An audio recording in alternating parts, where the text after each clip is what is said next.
An old woman was mocked by the racist judges. Minutes later, the entire theater was on its feet. Looks of contempt and mocking laughter from the five judges cut through the air like knives when the elderly lady with slow steps climbed onto the stage of the prestigious National Theater. No one could have imagined that minutes later the same jury that had ridiculed her would be standing, with tears in their eyes, applauding the most extraordinary dance performance any of them had ever witnessed in their entire careers. Take your seat and get ready. You won't forget this. Tell me in the comments, where are you watching from? Mary Thompson arrived at the imposing National Theater of New York with slow and careful steps. At 78 years old, her small hunched figure went unnoticed among the elegant people circulating through the gleaming lobby. She wore a simple skirt and blouse outfit that, although clean and well-kept, contrasted dramatically with the sophisticated attire and ostentatious jewelry of the others present.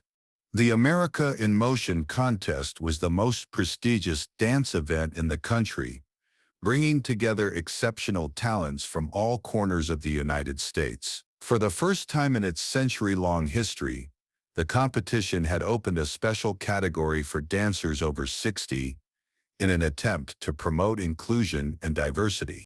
Mary adjusted the small bird brooch on her lapel, the only accessory she wore, and tightened the worn strap of her leather purse as she approached the registration desk.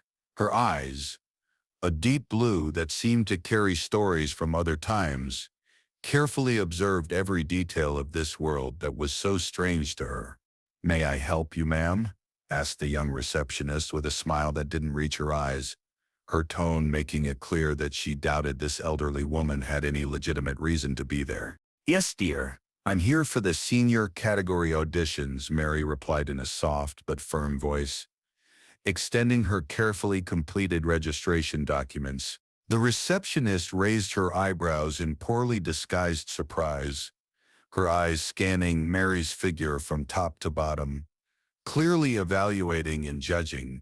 With a sigh that bordered on disdain, she took the papers and processed them mechanically. "Room 3, corridor to the right. The judges are already there." "You are," she quickly consulted the list, "the last participant." Mary thanked her with a nod and followed the indicated corridor, her steps echoing on the marble floor. Wherever she passed, she received curious and sometimes amused glances. But she continued forward, like someone who was well acquainted with the weight of those looks. The audition room was majestic, with a small central stage and a long table where 5 imposing figures were seated.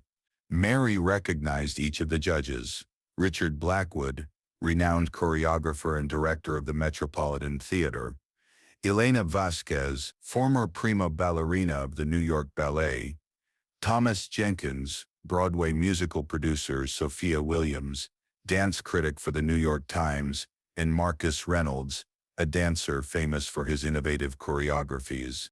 Mary sat discreetly in the last row of chairs, waiting her turn while observing the other competitors in the senior category. There were former professional dancers, retired dance instructors, all still with elegant posture and impeccable attire. Most came accompanied by assistants or family members who surrounded them with attention. She remained alone, a small notebook on her lap, occasionally making notes with delicate and precise handwriting.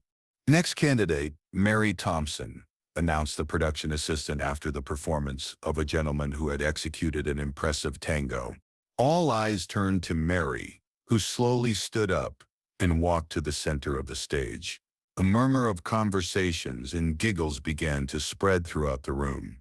Richard Blackwood, the head of the jury, cleared his throat and adjusted his glasses to read the registration form. "Mrs. Thompson, I see here that you have no professional history in dance." His voice carried a tone of incredulity and slight irritation, as if the jury's time was being wasted. "Not professionally, sir. I've just been dancing since I can remember," Mary replied simply. The judges exchanged meaningful glances, and Sophia Williams couldn't contain a scornful smile. "And what type of dance do you intend to present today?" asked Elena Vasquez, her voice betraying the anticipated boredom. "A mixture of styles that I've developed over the years. It doesn't have a specific name," Mary explained, remaining centered despite the increasingly hostile atmosphere. "Well, let's go then," sighed Marcus Reynolds, leaning back in his chair with a bored expression. "Show us what you've got."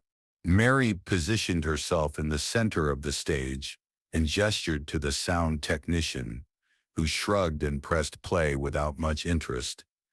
The melody that began to play was unfamiliar to most, a composition that blended elements of jazz, classical music, and African rhythms. Before Mary could even make her first movement, Richard Blackwood raised his hand, abruptly interrupting the music with a gesture. "Mrs. Thompson, this is a serious competition," he declared firmly. "We're not here for amateur experiments." Thomas Jenkins leaned toward Elena and whispered something that made the former ballerina cover her mouth to disguise a laugh. Sophia Williams didn't even bother to hide it, writing something in her notepad with a sardonic smile. "Perhaps you're in the wrong place," suggested Marcus Reynolds, his tone falsely gentle. "There are recreational groups for seniors in the community that might be more suitable for your level." Mary remained motionless, her slightly trembling hands being the only indication that the words affected her. Her gaze, however, remained serene and direct. "I would like an opportunity to show my dance, if it's not inconvenient. I've come a long way to be here today," she said, her calm voice contrasting with the tension in the environment. Richard exchanged glances with the other judges and then nodded with disdain. "All right, we have 5 more minutes before the break. Let's get this over with." The music restarted, but the damage had already been done. The atmosphere in the room was one of disbelief and poorly disguised mockery. Some of the other candidates whispered among themselves, and a group of young assistants at the back of the room didn't even try to hide their sneering smiles. Mary closed her eyes for a brief moment, took a deep breath, and then began her presentation. Mary's first movements were deliberately simple, small gestures that seemed timid and hesitant. The expression of the judges oscillated between boredom and second-hand embarrassment. Sophia Williams made a point of repeatedly looking at her watch, while Thomas Jenkins leafed through other documents, clearly uninterested. "Pathetic," Elena whispered to Marcus, loud enough for the first rows to hear. "There should be a pre-selection to avoid this type of situation." Mary continued her dance, apparently oblivious to the comments, although an attentive observer would notice the slight tremor in her hands. Her movements remained contained, as if she were conserving energy or, as some thought, as if she didn't know how to do more than that. Richard Blackwood cleared his throat noisily and looked at the production assistant, making a circular gesture with his finger to indicate that he should hurry the end of that presentation. The sound technician understood the message and began to gradually decrease the volume of the music. "I think we've seen enough, Mrs. Thompson," Richard interrupted, not bothering to disguise his disdain. "We thank you for your participation, but I'm afraid it's not what we're looking for in this competition." Mary stopped her dance and remained silent for a few moments, her eyes scanning the faces of the 5 judges. Then, to everyone's surprise, a small smile appeared on her lips. "May I ask a question, honorable judges?" Her voice, previously soft, acquired an unexpected firmness. Thomas Jenkins rolled his eyes, but Richard, out of formal courtesy, nodded affirmatively. "Did you really observe what I was doing, or did you decide to judge me even before I began?"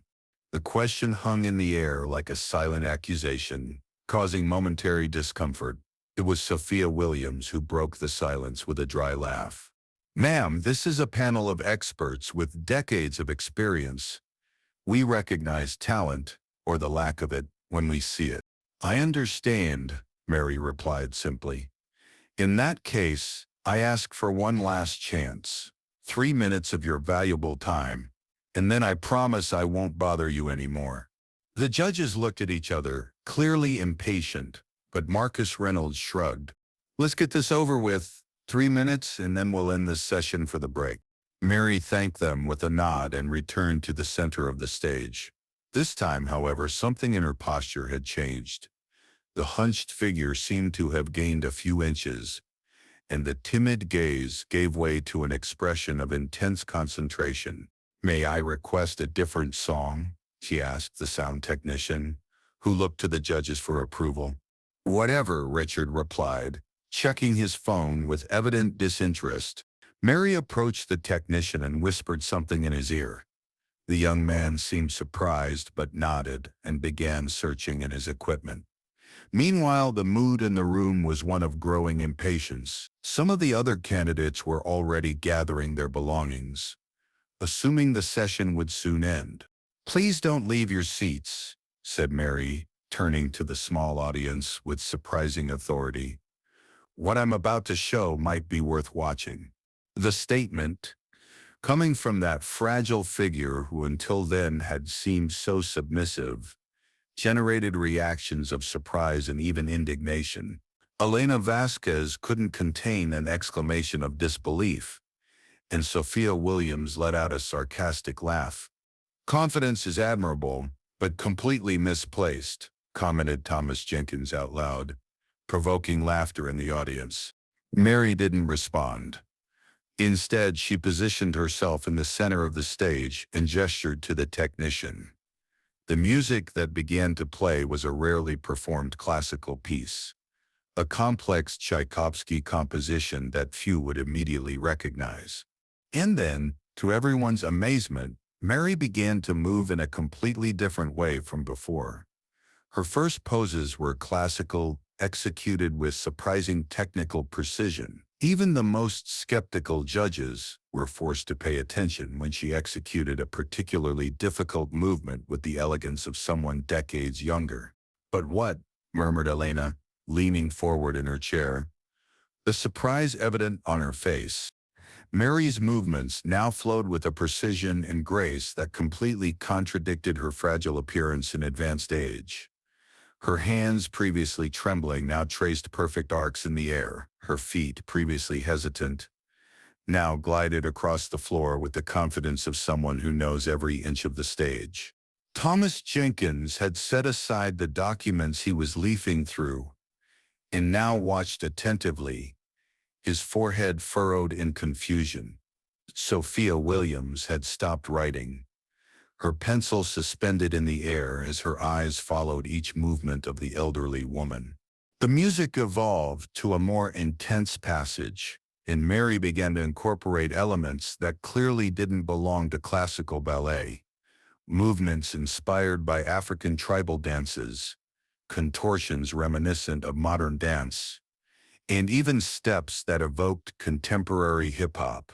Impossible, murmured Marcus Reynolds, a specialist in style fusions, recognizing techniques that very few dancers could master. Richard Blackwood had removed his glasses and was now nervously cleaning the lenses, as if doubting what he was seeing. Elena Vasquez, former prima ballerina, was the first to truly understand what she was witnessing. That transition, it's Balanchine's choreography. The original, not the modified version, she said, incredulous. But that was more than 50 years ago. Nobody dances that version today. The other participants who had previously despised the elderly woman were now returning to their seats, drawn by the transformation they were witnessing. The production assistant, who had left to get coffee, returned and froze at the door, the coffee forgotten in his hands. Mary continued her dance, each movement more surprising than the last. To an untrained eye, it was simply an impressive performance, but to the specialists present, it was an impossible manifestation, a demonstration of diverse techniques that no single dancer should be able to master, much less a 78-year-old lady with no professional history. "Who is she?" asked Thomas Jenkins in a low voice, without really expecting an answer. The music reached its climax, and Mary performed a sequence of movements so technically perfect that it drew involuntary exclamations from the audience. She incorporated elements that spanned decades of dance history, transitioning between styles as if changing clothes. At this moment, Richard Blackwood abruptly stood up from his chair, his eyes fixed on Mary with an intensity that bordered on recognition. "It can't be," he murmured, so softly that only Elena beside him could hear.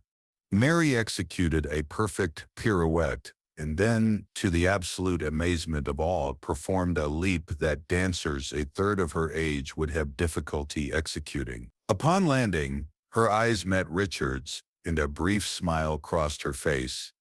No longer the timid smile of before, but a confident, almost defiant smile. "Richard, what's happening?" asked Elena, noticing the pallor on her colleague's face. Before he could answer, Mary incorporated into her dance a very specific pattern of movements, a choreographic sequence that made Elena also stand up, shocked. "That's the solo from Spring Lament," she said, her voice trembling. "The choreography that was never filmed. Only the original dancers knew those movements." Thomas and Sophia looked at their colleagues in confusion, not understanding the sudden agitation. Marcus, however, the youngest of the judges and a scholar of dance history, was beginning to understand what he was witnessing. "That brooch," he murmured, pointing to the small bird on Mary's lapel, now visible as she executed a specific movement. "It's a lyre bird, the symbol of the International Modern Ballet Company," completed Richard, his voice almost inaudible. "The brooch given only to founding members."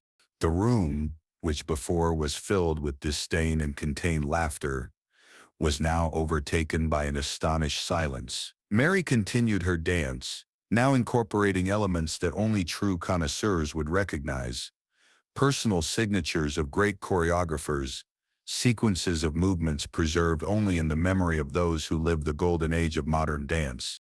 The news spread quickly through the corridors of the theater. Assistants who had left for the break returned hurriedly, bringing other theater staff with them. Soon, the doors of the audition room were blocked by people trying to peek at what was happening. On stage, Mary had entered a completely new phase of her presentation. The technical elements, although still present, gave way to something deeper, an expressiveness that told a story without words. Her dance now spoke of loss, of joy, of triumph and pain, emotions so clearly transmitted that some spectators felt involuntary tears forming. The 5 judges remained paralyzed in various states of shock and recognition. Richard Blackwood seemed the most affected, his face a mask of conflicting emotions: admiration, shame, and a growing certainty. "It's her," he finally confirmed to Elena, who nodded slowly, also convinced. Sophia Williams, who had been the most vocal in her initial disdain, was now mortified, frantically consulting her tablet, searching for information. "Mary Thompson, there's nothing about her online. How can this be possible?" she murmured, typing furiously. "Because that's not her real name," answered Marcus, the youngest of the judges, whose specialty was precisely the history of dance. "I'm beginning to understand. But if she is who I think she is, she should be more than 80 years old now." Thomas Jenkins, the producer, was on the phone, speaking in a low and urgent voice with someone. "Yes, right now. Bring cameras. This is historic." The music was beginning to fade, announcing the end of the presentation. Mary, aware that her moment was coming to an end, intensified her performance even more. Her movements, although still technically impressive, now carried an almost ethereal quality, as if she wasn't just dancing, but passing on a testimony, sharing a secret kept for decades. When the last chords sounded, Mary finished her presentation with a movement that made Richard Blackwood bring his hands to his face. The final position of Requiem for a Dream, the last choreography of the legendary Maria Tereska, before her mysterious disappearance more than 4 decades ago. The silence that followed was absolute. Mary remained motionless in the final position for a few seconds, her chest rising and falling with the controlled breathing of a trained dancer. Then slowly, she straightened up and looked directly at the judges. "Now that I have your attention," she said, her clear and firm voice echoing in the silent room, "perhaps we can talk properly." Richard Blackwood was the first to recover from the shock. With visibly trembling legs, he rose from his chair and walked to the stage. His eyes never left Mary's face, as if he feared she might disappear if he blinked. "Maria?" he asked, his voice almost a whisper. "Maria Tereska?" A murmur ran through the room. Even those who weren't dance specialists knew that name, the revolutionary of modern dance, who had transformed the art in the 1970s before mysteriously disappearing at the height of her career. Mary, or Maria, smiled gently. "It's been a long time since anyone has called me that, Richard. You were just a student when we met. You had promising talent."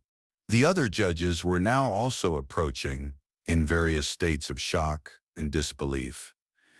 Elena Vasquez was visibly trembling, her eyes welling up. "You were my inspiration," she confessed. "I started dancing after watching one of your performances in Madrid. I never imagined. We all thought you had died," completed Maria with a slight smile. "Or that I had run away with some mysterious lover, as the tabloids suggested. No, Elena, I simply chose to disappear."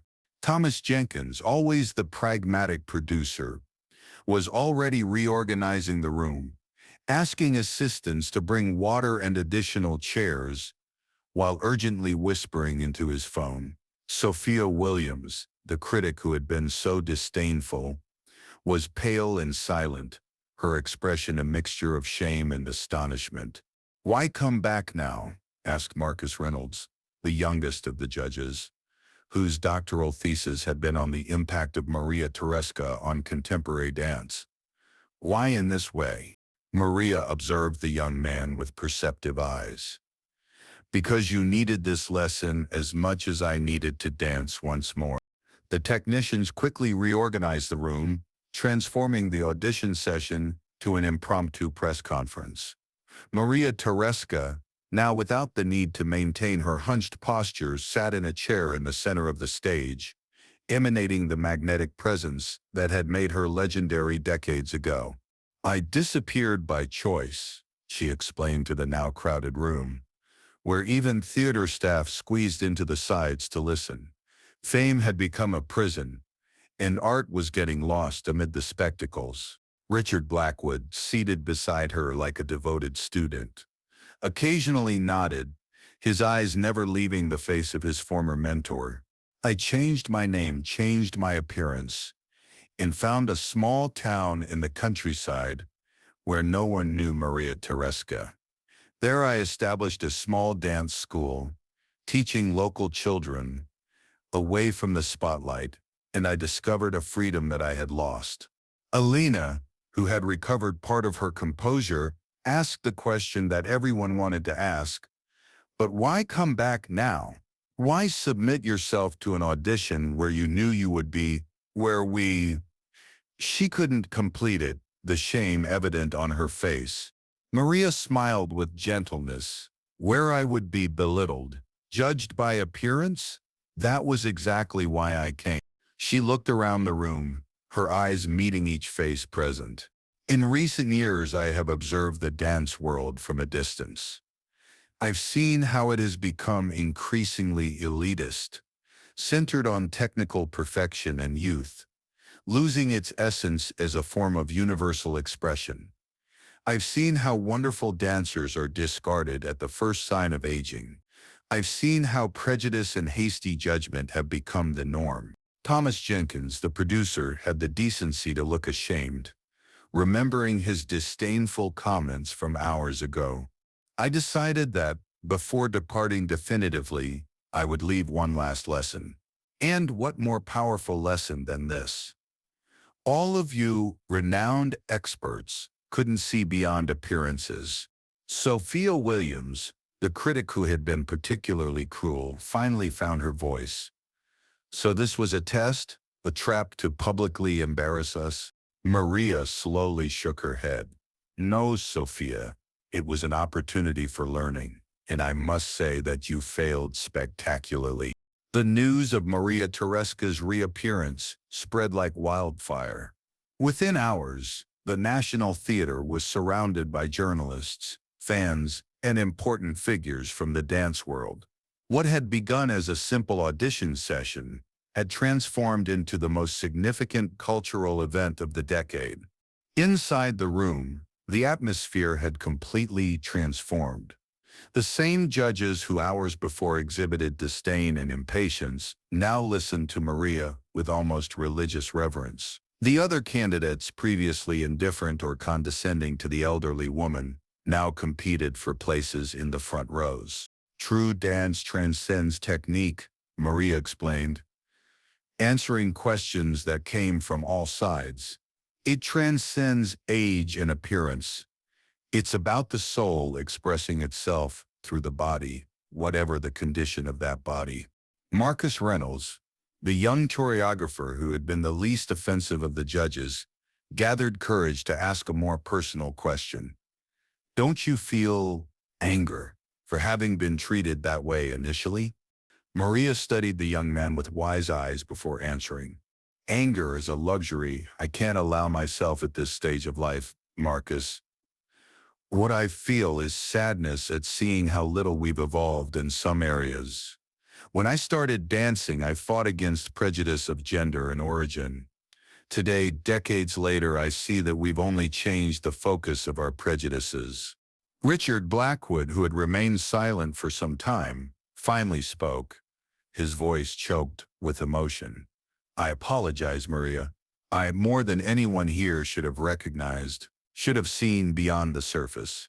Yes, you should have, agreed Maria straightforwardly, but her tone was gentle. You were my student, Richard. Do you remember the first lesson I always gave? Richard closed his eyes, as if reciting a long-forgotten prayer. Technique without soul is just gymnastics. True dance happens in the spaces between movements. Maria nodded, satisfied, and yet, you saw only the lack of technique where you should have looked for the soul. The reprimand, although gentle, made Richard bow his head in evident shame. Elena Vasquez, seated beside him, placed a comforting hand on his shoulder, although her own eyes were also brimming with remorse.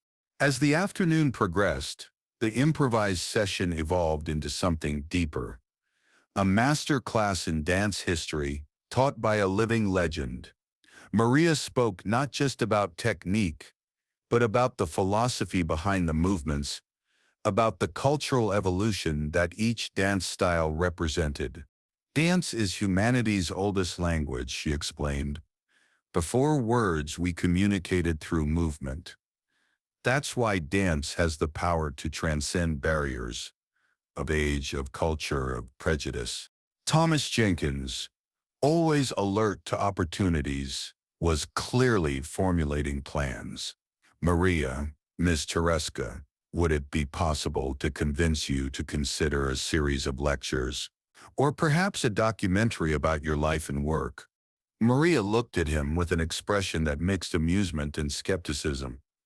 Hours ago, you could hardly wait to see me out of this room, Thomas. Now you want to capitalize on my story? The producer had the decency to blush, but Maria continued before he could apologize. The issue isn't my personal story. It's what it represents. How many extraordinary talents have you rejected over the years because they didn't fit the expected mold? How many unique voices were silenced because they didn't come in attractive packages? The question hung in the air like a collective accusation. Sophia Williams, the critic who had been particularly fierce in her initial judgment, seemed the most affected. For years I've considered myself an advocate for innovation in dance, she said, her normally confident voice now hesitant. But today I realized that my vision was much more limited than I imagined. Maria looked at her with an expression that mixed gentleness and firmness. Recognition is the first step, Sophia. The next is change. The entire room remained in reflective silence, absorbing the lesson being offered.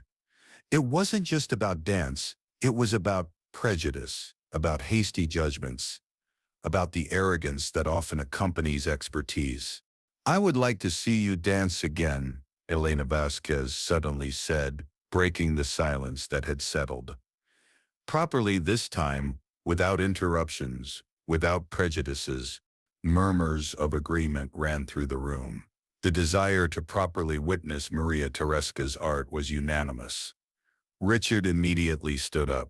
The main stage, he declared with conviction. If we're going to do this, let's do it right. Within minutes, a feverish energy took over the theater. Technicians ran to prepare the main stage. Lighting designers intensely discussed the best lighting scheme to honor the reborn legend, and the rumor that Maria Tereska would dance again after decades attracted growing crowds to the theater. Maria observed all the movement with a mixture of amusement and nostalgia. When Elena approached to help her prepare, she gently dismissed the assistants. I've danced alone for 40 years, dear. I think I can prepare myself one last time. Backstage, as she prepared, Maria reflected on the journey that had brought her here. The decades of anonymity teaching children who would never know who she really was, the slow process of aging, accepting the limitations that time imposed on her body while discovering new possibilities of expression, and finally the decision to emerge from the shadows one last time, not to seek late glory, but to leave a legacy of wisdom. When she finally climbed onto the main stage of the National Theater, Maria Tereska was no longer the fragile, hunched elderly woman who had timidly entered that morning, nor the legendary diva who had dominated stages decades ago. She was something more, a perfect synthesis between experience and humility, technique and soul, past and present. The theater was packed. News of the miraculous reappearance had spread, and those lucky enough to get in sat in reverent silence. Among them were the 5 judges, now in common places in the audience, no longer in a position of judgment. The music began, a composition that few recognized, created especially for Maria in her last years of public career. And then she danced. It was a dance like no other, not for the technical perfection, although still impressive for a woman of her age, but for the depth of expression. Each movement told a story. Each pause carried the weight of decades of life lived intensely. It was, as many would comment later, like watching an entire lifetime condensed into 8 minutes of pure poetry in motion. When it ended, the silence that followed was almost sacred, that rare moment when an audience is so deeply touched that even applause seems inadequate. And then, like an irresistible wave, the entire theater rose in an ovation that seemed to have no end. In the weeks following Maria Tereska's historic presentation, the dance world experienced what many newspapers would call a seismic shock of consciousness. The video of her initial audition, the judge's disdain, followed by her triumphant revelation, went viral, generating heated discussions about ageism, prejudice, and the true meaning of art. At the center of this revolution were the 5 judges, each processing the lessons learned in their own way. Richard Blackwood, deeply shaken by not having recognized his own mentor, announced a complete reformulation of the Metropolitan Theater's evaluation criteria, with renewed emphasis on expressiveness and authenticity, not just technique. Maria Tereska taught me this 40 years ago, he admitted in an emotional interview, and I needed her to return as Mary Thompson to remind me of what I had forgotten. Elena Vasquez, inspired by her idol's courage, established a scholarship program for dancers over 50, declaring that the art of dance has no expiration date. Thomas Jenkins, always the astute businessman, found a higher purpose for his talents. Under his production, a festival titled Beyond Appearances was organized, featuring artists who defied conventional stereotypes of age, body, and ability. Sophia Williams, perhaps the most transformed of all, published a self-critical article in the New York Times titled When Criticism Fails, a confession, which generated intense discussion in the artistic community. She committed to never again evaluating an artist without first questioning her own prejudices. Marcus Reynolds, the youngest of the judges, became the most fervent advocate of Maria's philosophy. His new choreographies began to incorporate dancers of all ages, celebrating the diversity of expressions that each phase of life brings. As for Maria Tereska, she gently declined the many offers that arose: documentaries, authorized biographies, world tours. Instead, she accepted a position as a consultant at the newly created Tereska Institute for Inclusive Arts, a research and education center dedicated to expanding the boundaries of dance. "I didn't come back to reclaim my place in the spotlight," she explained at the Institute's inauguration ceremony. "I came back to make room for those who have been kept in the shadows." 1 year after what became known as the miracle of the National Theater, Maria Tereska was back in the small town where she had lived as Mary Thompson for 4 decades. Her local dance school, now known for its true significance, had become a pilgrimage site for dancers and artists from around the world. On a sunny spring afternoon, sitting on the bench in her garden watching the neighborhood children playing, Maria received a special visit. The 5 judges, transformed by the encounter they had shared, came to personally present the fruit of their work in the previous year, a manifesto titled The Tereska Principles, which had already been adopted by more than 100 dance institutions around the world. "The first principle," read Richard, with evident emotion, "is that true art transcends the limitations of physical form, age, origin, and status. Dance belongs to all who feel its call." Maria listened attentively as each of the former judges read one of the principles they had elaborated. When they finished, she remained silent for a few moments, looking beyond them to the children who danced freely on the lawn, without formal technique, but with genuine joy. "You understood," she finally said, a serene smile illuminating her face. "Dance isn't about perfection, it's about connection. It's not about impressing, it's about expressing. It's not about who you appear to be, it's about who you really are." Sophia, who had been the most critical in that first encounter, now knelt beside Maria's bench. "How can we compensate for all those we misjudged over the years? All the talents we discarded because they didn't fit the mold?" Maria placed a gentle hand on the critic's shoulder. "We compensate by looking forward, not backward. Each new artist you evaluate with truly open eyes is a form of reparation. Each prejudice you challenge is a redemption." As the sun began to set, casting golden shadows over the small garden, the 6 conversed like old friends, sharing stories and visions for the future of the art they all deeply loved. When they finally said goodbye, Maria remained on the bench, watching the sky that was tinged with red and purple. Her thoughts turned to that morning at the National Theater, the disdain, the humiliation, and then the astonishment and revelation. A test she had meticulously planned, not for revenge, but for hope. "Art," she murmured to herself as the first stars began to appear, "is the most powerful teacher of humility there is." And in theaters, studios, and stages around the world, a new generation of artists flourished under the Tereska principles, reminding everyone that the true beauty of dance, as well as life, lies not only in technical perfection, but in the authenticity of expression, in the truth of emotion, and in the courage to be who we really are, regardless of how others may initially judge us. For as Maria Tereska had demonstrated on that historic morning, sometimes the most important lesson comes from those we least expect, And sometimes the greatest triumph is not conquering the world, but changing the way the world sees.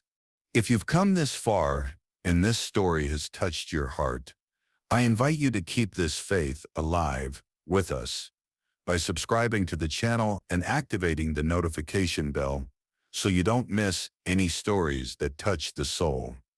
And if this story has moved you, give it a like so we can continue sharing more stories like this one, made with all our hearts. Until next time.